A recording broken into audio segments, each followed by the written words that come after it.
There is only one time in all of Scripture we are told to run.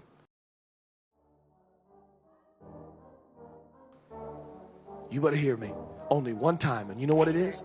It's run from environments or settings that cultivate or enhance or stir up these intense cravings. It never ceases. I met with a young man recently. He said, Pastor Judah, I just don't know how it happened. I sat down with this girl about 12:30 in her apartment, 12:30 in the morning, and we start kissing, and we start doing some other stuff. And I've been praying, singing, Lord, asking the Lord, saying, Lord, how did that happen? I said, shut up. What do you mean, how did that happen? Don't super spiritualize this. It happened because you were there after midnight alone in her apartment, sitting on a couch, sharing a blanket.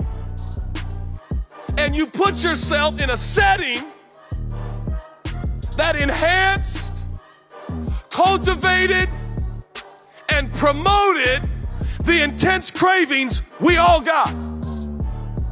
What you should have done, young man, is get up and said, I gotta go. And you should have turned and you should have ran. It says run, but pursue. Don't run aimlessly. That's what so many of us do. We hear these messages on resistless cravings. Don't do it. Don't be bad. You guys can't stop it. Quit sleeping around. We've all been there. You got to pursue something. That's why purity is a pursuit of God. What are you pursuing? You got to pursue it. But pursue with. Pursue with. Say, Judah, if you could leave me with only a few words to help me in my purity, what would it be? Flee, but pursue with. Don't ever forget that phrase. Flee, but pursue with. Flee, but pursue. It's not enough just to flee. It's not enough just to pursue. You need some people running with you. Because there's going to be some times when you're pursuing God and all of a sudden you get a little distracted while you're running. Who are you running with? Some of you would never cease to amaze me. You come up in here and you say, oh yeah, I want to flee, I want to pursue, but you hanging out with people who are knuckleheads and they're serving themselves and they're self-centered. And so no wonder when you leave Jam United and you're going, oh yeah, I'm going to pursue God. It's going to be awesome. I'm going to do it. And you start running with all of your cronies and your homies and your minions, and they're all a bad influence on you. So you never end up really gaining any traction in your pursuit of God.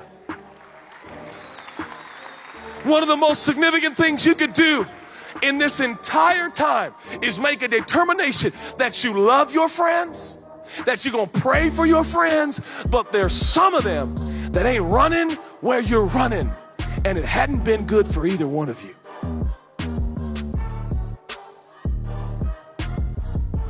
Not the most popular message in the world. Who are you running with? That's why you got to get in the connect group. That's why you got to get in a small group. He said, we don't have small groups. Make you a small group. Get 2 or 3 other guys that are running like you're running and start running together and start feeding off of each other and say, man, we're going to serve God together. We're going to do this the right way. Come on, we're going to spur one another on to good deeds and love and justice. Come on. For it is God who works in you, both to will and to do for his good pleasure. God is going to work for you. God is going to help you. You got a desire in here to live pure. But some of you are so in your pursuit, you're tired, you're weary, you're exhausted, and there's a sense of hopelessness set in. I believe one of the greatest assignments on my life is to tell young people all over the world that you can live pure, that you can live holy. I sat with a young man from the university that I minister at, and he sat with me in a group of several young boys, and he looked at me and he said, Judah, he says, I've read this book. He said, I had no idea this was possible. I thought it was only in movies. I looked at him, I said, listen to me. You can live pure. Not in yourself, not in and of yourself, you cannot. But Jesus, he will help you. You can master sin. You can dominate. I'm here to tell you, some of you have been so lied to. You're sitting here today and you think everyone just has turmoil and anguish as they're resisting the intense cravings of the flesh. And you think for the rest of your life, you're going to have to say no to what you really want to do and just serve God because that's what you have to do. And if that's all we get, if that's why Jesus died on the cross, forget it. I am not serving Jesus just because it's the right thing to do. I'm serving Jesus because he has arrested my mind, my will, my emotions. I'm in love with him.